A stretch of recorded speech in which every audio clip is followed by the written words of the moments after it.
இருக்க மணமூட்டிகளை அதிகம் சேர்க்கணும். அதை தேயிலையில போட்டு குடிக்கலாம். என் மகளுக்கு தலையில் பொடுகு பிரச்சனை இருக்கிறது. பொடுகு வராமல் இருக்க என்ன செய்ய வேண்டும்? உடலில் வேர்வை துர்நாற்றம் மாறவும் வலி கூறவும். பொடுகு தலையில இருக்கக்கூடிய ஒரு ஸ்கேல்ப்ல வரக்கூடிய ட்ரைனஸ் செகண்டரியா அதுல கொஞ்சம் இன்ஃபெக்ட் ஆகவும் செஞ்சிடும். அந்த ட்ரைனஸ் வர்றதுக்கு காரணம் உடலினுடைய சூடு அதிகமாக, பித்தம் அதிகமாக இருக்கிறது.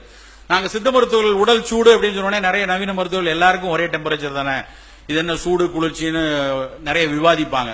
ஒரு விஷயம் என்னன்னா, அந்த டெம்பரேச்சர் வேற, நாங்க சொல்லக்கூடிய பேசல் மெட்டபாலிக் ரேட் அப்படிமோ அந்த மெட்டபாலிக் ரேட் வேற.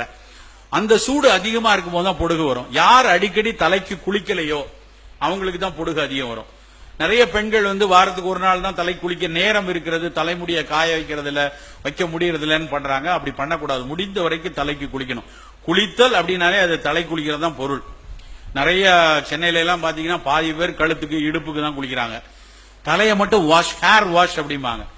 குளித்தல்ங்கிறதுக்கு பேர் அழுக்கு நீக்கிறது கிடையாது. நம்ம அழுக்கு நீக்கி குளிக்கிறதா இருந்தா எல்லாரும் ராத்திரி தானே குளிக்கணும். வேலை எல்லாம் செஞ்சுட்டு கசகசன்னு ஆன அப்புறம் நைட்ல தான் அழுக்கு நீக்கிறது குளிக்கணும். ஏன் காலங்காத்தால 5 மணிக்கு குளிக்க சொன்னாங்க?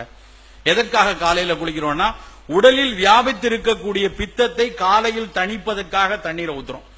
இரவுல சந்திரனுடைய ஆட்சி, இரவுல பிரபஞ்சமே குளிர்ந்து இருக்கும். அந்த நேரத்தில் உடல் தன்னை தகவமைத்துக் கொள்வதற்காக சூடா இருக்கும். அப்ப சூடா இருக்கிற உடம்பு கொஞ்சம் குளிர்ச்சியை நோக்கி மாறுவதற்காக ஒரு ட்ரிகரிங் ஃபேக்டர் தான் தலையில தண்ணி ஊத்துறது, தலையில குளிக்கிறது, பித்தத்தை தணிப்பதற்காக. நாம அதை விட்டுட்டு காலையில தலைக்கு தண்ணீரை குளிக்காம கழுத்துக்கீழ குளிச்சா தலையில சூடு இருந்து கொண்டே இருக்கும். அந்த சூடு தான் சைனசைட்டிஸா வர்றது, தும்மல் வர்றது, மூக்கடைப்பு வருது.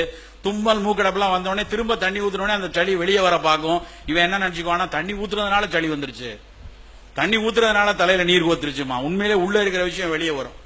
நம்மளுடைய புரிதல் ரொம்ப ரொம்ப தவறாக, நம்ம பல பழைய விஷயங்கள், மரபு சொன்ன நுணுக்கமாக பார்த்து அறிந்த விஷயங்களை இன்றைய அறிவியல் வைத்து விலக்கி விலக்கி போறோம். ஒரு உதாரணத்தை சொல்லலாம் என்று நினைக்கிறேன். நேரம் ஆயுதுல ஒரே ஒரு உதாரணம் சொல்லலாம் நினைக்கிறேன்.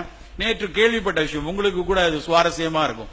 நம்ம வீட்டுல காக்கா கரைஞ்சதுன்னா உடனே எல்லாம் என்ன சொல்லுவாங்க? யாரோ விருந்தாளி வருவாங்க அப்படின்னு சொல்லுவாங்க. எப்படி இந்த அறிவு வந்துச்சு? காக்கா கரைஞ்சதுன்னா விருந்தாளி வராங்கிறது எல்லாரும், நம்ம பாட்டி தாத்தா எல்லாம் சொன்ன விஷயம். ரொம்ப ஆச்சரியமாக இருந்தது. நான் நேற்று முன்தினம் ஒரு அறிஞர் பேசும்போது கேட்ட விஷயம் உங்களோடு பகிர்ந்து கொள்வதில் சந்தோஷமாக இருக்கிறது. காக்கா கரைஞ்சு, இப்ப நாய் கலைச்சதுன்னா சொல்லலாம் ஆள் வருது அப்படின்னு நம்ம புரிந்து கொள்ளலாம். ஏன்னா நாயை அப்படி பயிற்று வைத்திருக்கிறோம். மாடு கிரு உருன்னு மாடும், ஒரு வீட்டுல கட்டியிருக்க மாட்டுல அந்த இடத்துல நகண்டு போனா அது தெரியாத ஆள் வராங்க அப்படின்னு நகரும். காக்கா கரைகிறதுக்கும் விருந்தினர் வர்றதுக்கு என்ன சம்பந்தம் இருக்கும்? ஒரு பெரிய வரலாற்று உண்மை. மாலுமிகள் அந்த காலத்துல கடல்ல போகும்போது கரை எங்க இருந்து தப்பிடக்கூடாதுங்கிறதுக்காக பல காக்காவை பிடிச்சிட்டு போவாங்களாம். பல காக்காவை பிடிச்சு கொண்டு போயிட்டு கடல்ல போய்கொண்டே இருக்கும் பொழுது கரை எங்க இருக்குன்னு தெரியாது இருக்கும்போது இந்த பக்கமா அந்த பக்கமா தெரியாது ஒரு காக்காவை அவுத்து விடுவாங்களாம். அப்ப அந்த காக்கா உடனே கரை இருக்க இடத்தை நோக்கி அந்த காக்கா பறக்கும். உடனே மாலுமி தன் கப்பலை திரும்புவான். அப்ப கரையோரத்தில் இருக்கக்கூடிய மக்கள் ஒரு காக்கா அங்க கடல்ல இருந்து உள்ள இருந்து வருது அப்படின்னு பார்த்த உடனே அந்த மக்கள் எல்லாம் யாரோ ஒரு விருந்தினர் கடல் வழியாக வராங்க, காக்கா கரைந்து வருது, விருந்தினர்கள் வாரார்கள் என்று புரிந்திருக்கிறாங்க. எவ்வளவு நுணுக்கமான விஷயம்.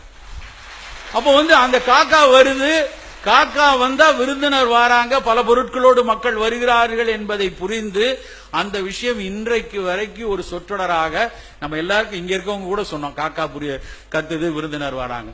இப்படி பல நுணுக்கமான, பல ரொம்ப முக்கியமான விஷயங்களை நம்முடைய மரபு வைத்திருந்திருக்கிறது. தயவு செய்து மீண்டும் மீண்டும் சொல்கிறேன், மரபை கொஞ்சம் நுணுக்கமாக பாருங்கள், உற்று பாருங்கள், உதாசீனப்படுத்தாதீர்கள். அவையெல்லாம் மடமை அல்ல, அவற்றிற்கு பின்னால் நிறைய பொருள் இருக்கிறது. அதில் ஏதாவது சமூக அவலங்கள் இருக்கிறது, வேறு ஜாதிய அவலங்கள் இருக்கிறது, பண்பாட்டு சிதைவுகள் இருக்கிறது, அதை தூக்கி எறிஞ்சிடலாம்.